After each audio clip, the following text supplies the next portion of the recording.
Olha só essa imagem. Presidente Lula tendo ao seu lado aí Hugo Motta, presidente da Câmara dos Deputados, Davi Alcolumbre, presidente do Senado, e os antecessores ali nas duas casas, Rodrigo Pacheco e Arthur Lira. Aí vou contar um pouquinho, gente, para vocês do bastidor dessa imagem. Chegou ali no fim da semana, já no sábado pela manhã, tinha muita expectativa sobre qual ia ser a composição da comitiva do presidente Lula para essa viagem ao Japão e ao Vietnã. Porque tinha ali muita especulação, afinal, Arthur Lira vai ou não vai participar dessa viagem? Ele foi convidado, Rodrigo Pacheco já tinha sinalizado que estaria presente. Arthur Lira ainda ficou um pouquinho mais em cima do muro, mas depois acabou chegando a informação de que o ex-presidente da Câmara iria sim aceitar o convite do presidente Lula para essa viagem. Por que Arthur Lira, em especial, é uma figura emblemática aí para essa composição dessa foto? Porque ainda está pairando no ar a possibilidade de ele integrar o ministério do presidente Lula. Tem uma especulação grande nos bastidores sobre se ele poderia, eventualmente, aceitar uma vaga no comando do Ministério da Agricultura, por exemplo.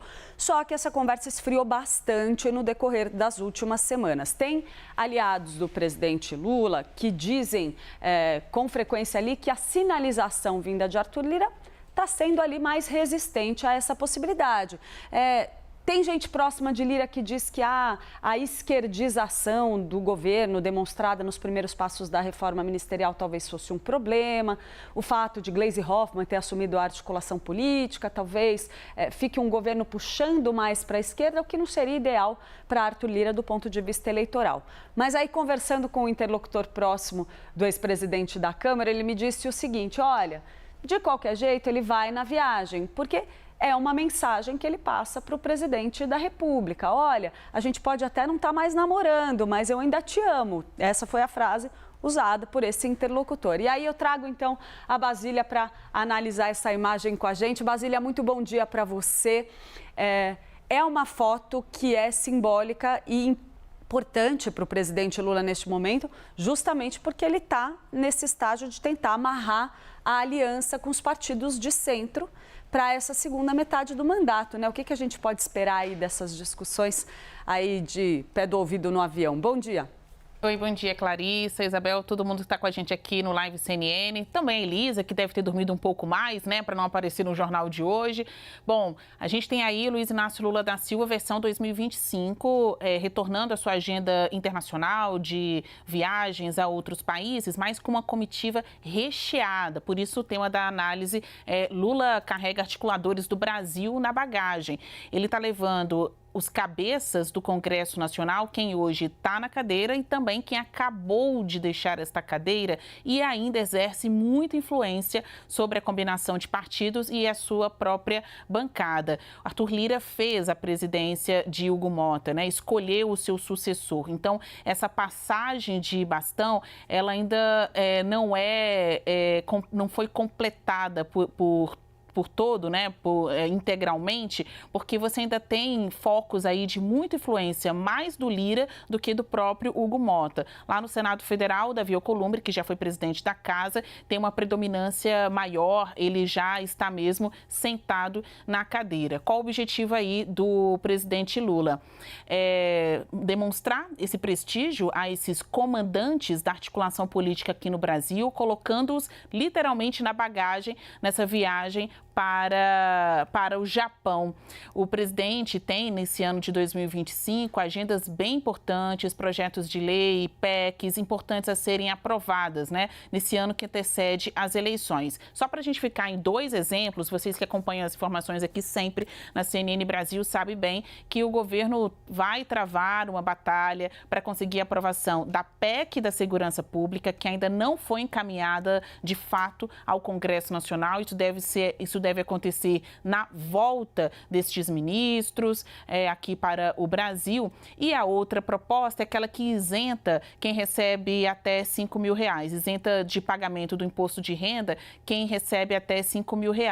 Para essa definição, ou seja, o que vai pavimentar a chegada deste governo no ano eleitoral depende da aprovação desses textos. E a gente está falando, então, de melhorar a articulação. Isso passa por diferentes estágios, tanto uma reforma ministerial, que alguns integrantes, até do PT, dizem, acho que não vai acontecer mais, já perdeu o time, agora levaria muito pouco tempo para um desses ministros ocuparem a cadeira mesmo, já que ano que vem é ano eleitoral e precisa se desincompatibilizar do cargo para poder concorrer às eleições de 26. Outros falam, não, vamos aguardar que Lula está fazendo o desenho e vai vir aí com a sua reforma ministerial. Fato é que foi uma longa viagem, boa para conversar lá, algumas agendas ótimas também, em que Lula poderá ouvir, falar também ao pé do ouvido com estes interlocutores.